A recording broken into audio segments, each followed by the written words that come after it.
Hello, everybody. Welcome into the Glenn Tidwell Show right here on Bedford County Sports Live. Thank our sponsors out here. Piggly Wiggly, shop local, save big at the Pig.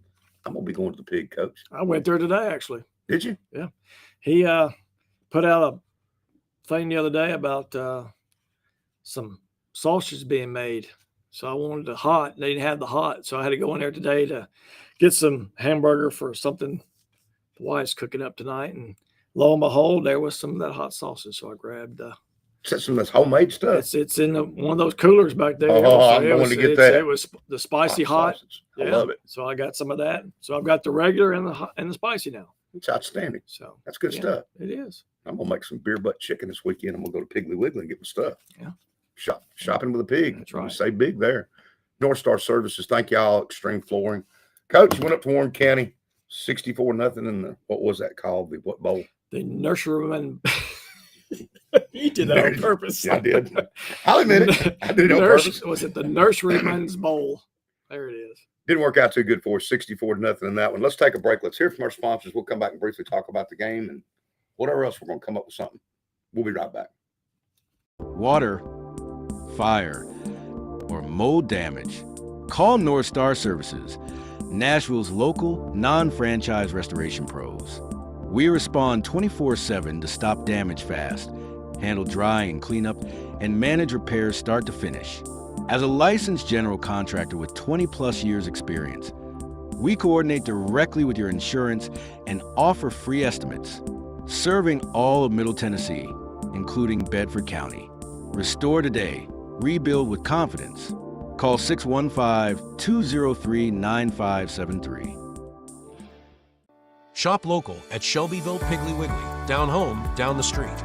From farm fresh produce and hand-cut meats to pantry staples, dairy, frozen favorites, and household essentials, we've got your list covered at hometown prices. Don't miss our weekly ad and truckload meat sales. Open 7 a.m. to 9 p.m. daily. Visit 874 Union Street, Shelbyville, or call 931-684-1363. Follow us on Facebook for the latest specials. Shop local. Save big at the Pig. Ready to upgrade your space? At Extreme Flooring in Shelbyville, we've got you covered. From carpet and hardwood to luxury vinyl, tile, and waterproof flooring. We also handle kitchen backsplash and bath remodels. Our design and sales team will help you find the perfect fit with trusted brands like Dreamweaver, Shaw, Mohawk, Dull Tile, and Tile Bar. And their certified installers make sure everything looks just right. Stop by and see us at 225 Colorado Boulevard in Shelbyville or give us a call at 931-735-6700. Financing is available. Schedule your consultation today at extreme-flooring.com. Let's make your home amazing. Welcome back into the Glenn Tidwell Show. Went up to Warren County. An old friend of mine, Vance Ballou, his son's coaching up there, I think, Eric, for Warren County. You're playing a school, Coach, in a bowl game. It's got 1,900 and some odd students. How many of you got? Under 500? We're probably 500 or less, yeah. They Wow. probably had at least 60 kids, and we were right at 30, 27 to 30, which, I mean, that's not that big a deal. It's just they played a lot of the same kids on offense and defense. It wasn't like they were platooning a lot of, offense, defense, special teams. It was a lot of the same kids, just like us. It's just you said they had two really good players in particular. They had two brothers that we just have trouble matching people's speed right now. Right. And so hopefully we'll work on that in the off season. And you never know when you get that guy that wants to transfer in and help us out a little bit. So, but yeah, it was good. It was a good, good 3 days of getting to be with the guys one last time and good send off for the seniors. That wasn't what they wanted, with the outcome. But, it's like I told them before and after the game is, right now they might not think of it as a good idea that they played. But I said in 2 weeks, 2 years, 10 years, they'll look back and be thankful that they did get to play one extra game because sure, you're done. You're done. You're done. You're done. A lot of people didn't get an extra game in high school football. So, and they had a lot of older guys. And when I say older to them is in the 30s, 40s, that told them, hey, just be glad that you got to play an extra game. I wish I could go back and Right. had an extra game to play. And so I hope at one point they'll realize that they're glad that they did that. How'd your ticket sales turn out for the game? They turn out okay? Yeah, we didn't do too bad. I mean, you would like to have sold all 300. I think we got close to 100 sold. Okay, good. Which was good. That's good. But yeah, I mean, overall, it was a good fundraiser for us. And like I said, last time for us to all spend some football time together and have a last pregame meal and locker room time and all that good stuff. And be driven by Jake Tyre. That's right. How could that be any better than that? You can't beat it. I mean, he falling behind him. I had to, because I've been there a few times. Right. He's there. That's one stadium he's probably never been to, and I'm like, had to. Well, that one's interesting to get to too, isn't it? Yeah. Yeah. So my coach is in the. Maybe you should have been in the lead. I should have Right. because we went around a little back way and Yep. he wanted to pull in like, nope, that ain't where we're going. So we, I knew we need to go down a little further, then take that right and go up the hill and go in the back way. But I let him do his thing and just follow along and let the alum out. I did say a lot in the truck about the route we took, but I didn't say anything to him. Of course not. So He was thinking about deer but he hunting took anyway. he took that route after the game the way we should have come in, which Well, good. So yeah, it all And his worked. first rodeo. That's right. Coach, I'm going to ask you something that's not related to this ball game, but I mentioned it to you off the air. And it was about Coach Palmer over at Forest. And I'm watching the game Friday night, and I'm watching the kid had 235 yards in the first half. It was great. When Saturday morning show comes up, I come in, I said, David Kenny, you need to watch this. It's gone. Mm-hmm. So if you don't pay TSSA's, our understanding, $750, and the school is doing it, you have to pay them to broadcast your own games. Is that correct? Or is that what you're understanding? That is what I understand. I mean, I get baffled by I don't understand it. How, you could be standing up in the stands on your phone, Right. live streaming the thing, and I don't know if something happens to you. I don't know how it all Well, works. the It doesn't game make was sense. on live. They just Yeah. took it down the next day Yeah, where I you don't- cannot go back and watch it now. Yeah, I don't.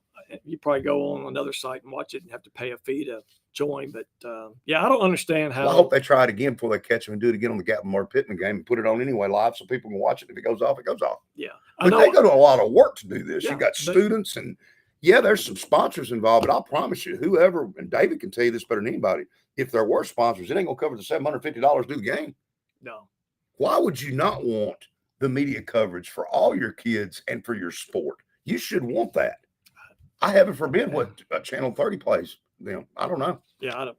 None of it's come back to It's- y'all. I don't get how it's at your school, Huh? your cameras, how you're being told. You're paying or And whatever to run it. maybe they're telling you ahead of time it's all from playoffs or copyright. I don't know. Like you were talking about earlier, maybe I they're think they own the playoffs. I don't- Well, what are the schools getting out of it? It just- 25%. It's not a good deal. You're better off going on the road. To be Yes. honest with you, Because don't they take half on the playoff game? I think they take half, and each school gets And 25%. then you got to pay the home team the expenses, the officials and whatnot. If I'm the home team, I have to pay the officials. I have to paint my field. I have to do all those things like a normal home game. Right. And then give them 50%, and then give the opposing team 25%. Which would not matter to anyway because it's not whose fans came. It's just splitting the gate. That's right. So let's say you had 3,000 there and your opponent had 100. yeah, they get the same amount. They get the same amount you do. Yeah. That's not right. But TSS gets theirs off the top. Yes, That was just that baffled me. but hopefully one of these days I'll get to worry about that part. So Right. I just wondered if that was the case it was because the production that was done by Forrest is something really good. The camera angles were good. The announcers were good. It was wonderfully done for a small school like that. yeah, I watched them during our bye week when we were in Gatlinburg. I watched them that Friday night that they were playing. Was it Cascade? That was on. It was the Cascade game was on. Sequatchie game, Okay. I think is who it was, that they were back and forth, and it finally got a little wider at the end. But yeah, it was a good view. I mean, cameras, like you said, were clear. Well, I believe this kid's close to 3,000 yards rushing now. I think somebody said 350 going with his 2,400. So if he were to have a huge game against Pittman, there's a chance he could break 3,000 yards in a season. Mhm. I don't know if that's ever been done before. Let's take one more break. Let's hear from our great sponsors. When we come back, we're going to talk about next year and what we're looking forward to next year with community football. We'll be right back. Water, fire, or mold damage. Call North Star Services, Nashville's local non-franchise restoration pros. We respond 24/7 to stop damage fast, handle drying and cleanup, and manage repairs start to finish. As a licensed general contractor with 20-plus years experience, we coordinate directly with your insurance and offer free estimates, serving all of Middle Tennessee, including Bedford County. Restore today. Rebuild with confidence. Call 615-203-9573. Shop local at Shelbyville Piggly Wiggly, down home, down the street. From farm fresh produce and hand-cut meats to pantry staples, dairy, frozen favorites, and household essentials, we've got your list covered at hometown prices. Don't miss our weekly ad and truckload meat sales. Open 7 a.m. to 9 p.m. daily. Visit 874 Union Street, Shelbyville, or call 931-684-1363. Follow us on Facebook for the latest specials. Shop local. Save big at the Pig. Ready to upgrade your space? And Extreme Flooring in Shelbyville, we've got you covered. From carpet and hardwood to luxury vinyl, tile, and waterproof flooring. We also handle kitchen backsplash and bath remodels. Our design and sales team will help you find the perfect fit with trusted brands like Dreamweaver, Shaw, Mohawk, Doll Tile, and Tile Bar. And their certified installers make sure everything looks just right. Stop by and see us at 225 Colorado Boulevard in Shelbyville or give us a call at 931-735-6700. Financing is available. Schedule your consultation today at extreme-flooring.com. Let's make your home amazing. Welcome back to Glenn Tidwell Show. Coach, thanks to all them sponsors. They've been great for us this year. We appreciate them. They have. Next year, we're looking to get stronger, bigger, and faster. That's the goal. I told we had a team meeting, what's today, Wednesday, Monday, and kind of laid out what the plan was for the next, 5-ish weeks until Christmas break, and then what happens once we come back from Christmas break. But yeah, it's putting things away and going through and trying to figure out what I need to buy for next year, and then of course starting the weight program back come fifth period. And it's nice being able to have that period during the day, isn't it? It is.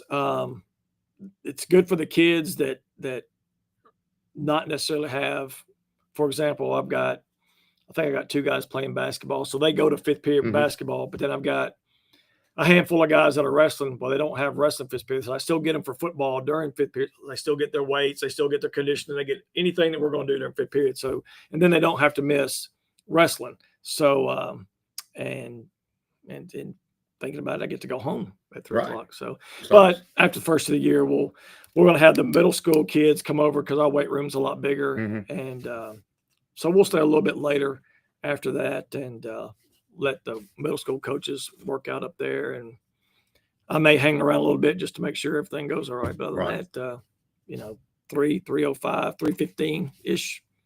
Something I thought was interesting. I don't know if you caught Saturday morning show or not, but Kenny Parker, our dear friend, had one of his Parkerisms, and he was talking about possibly putting those kids in a classroom and teaching football for a week or two and just teaching the game. Well, and you know what? The more I thought about it, that might not be a bad idea. Well, we actually talked about that as a staff. Especially January, first part of February is when it's colder and things like that, and you really can't go outside, is teaching the kids how to watch film. Because they don't have any idea how to watch film. They watch themselves. Right. Or they may know a guy on the other team and they're watching them. So teaching them how to watch film, what to look at specifically. And it's like a lot of fans, it could be parents in the stands, or you're watching on TV. You follow the football. Right. You're not watching what that position guy's doing. And so, my wife we'll watch football on TV, and I'll call there was a penalty. Well, how did you see this? Well, I'm not watching the ball. I'm watching the game in itself. it's gotten so used to doing it. And so it just blows her mind that I can sit there and call a, false start or a, offsides or a holding or pass interference just like that. And she's like, I have to watch the rerun to see that you were right, so, and that's what the kids need to be able to do. Right. They need to be able to recognize what the offense looks like or what the defense is doing and make that quick decision. And that's one area we've got to get better at, is watching film, one individually, and then as a team. And just teaching the game of football. Yeah, there's a lot of stuff that, and that's like I told him too. I said I didn't come in this year having any idea what the expectation was as far as wins and losses, because I didn't know what I didn't know. Mm-hmm. And now I've got a full year, or almost a full year under my belt, and I've got a better idea of what we can and can't do and what we really need to work on. And so we'll hit the ground running come January and start working on all those little bitty things. So, when do you start your spring? We'll start spring practice about the first part of May, because you get 15 days for 10. You get 10 days, but you get 15 days to do them, I believe is what it is. And so, you got some weather days, but it's right before graduation. So it'll be. So used to back in the day, didn't we kind of do it in April or March? But then due to baseball, a lot of coaches go as late as they can to go to hope to get your baseball kids back in for football. Yeah, I mean, and the way we've done it at community is, I'm going to push it back as much as I can. But if I don't have the baseball guys, I don't have them, because I'm not going to pull them from their sport. And but if they were to get finished and they're able to come on, a lot of times. Time I get to them, they get to us. There wasn't enough time for conditioning and being acclimated and things like that. So they just kind of watch and go through the motions of some stuff. But we push it back as far as we can, and hopefully the weather holds out for us. And you're gonna try to scrimmage you by the spring. We'll see. It's really hard these past 2 years, because you want these incoming freshmen to be a part of it, but they can't. No. And so July 1 on that. No, so in school's done in basically June 1st. Right, okay, June 1st. Yeah, they can come join us and all that kind of stuff. But like there was a year at Cascade where we went to Wayne County for spring, and we took the middle school, so they scrimmaged their middle school and we scrimmaged the varsity, and that 8th grade group couldn't do anything. They couldn't be with the varsity. They couldn't do anything with the middle school because they're in transition.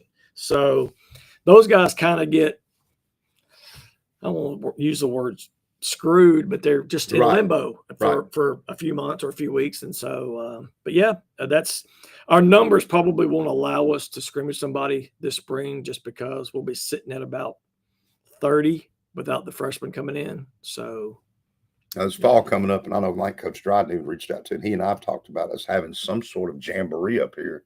Would be really cool versus a scrimmage where you're just scrimmaging somebody. Right.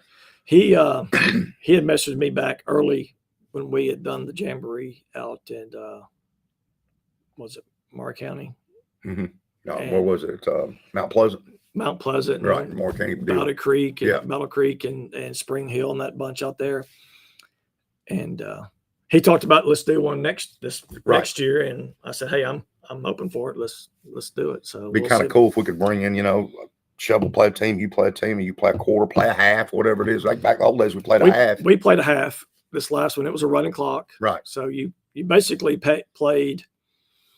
Actually, by the way it worked out, I think we played 2 20-minute halves. I think if we did it right, we could turn it into something that could make some money versus just scrimmaging some random person somewhere. You get everybody in the county come to one spot and watch. Watch your teams, and they may not get to do that on a normal year. We got a great facility up here to do it, so that'd be great if we could.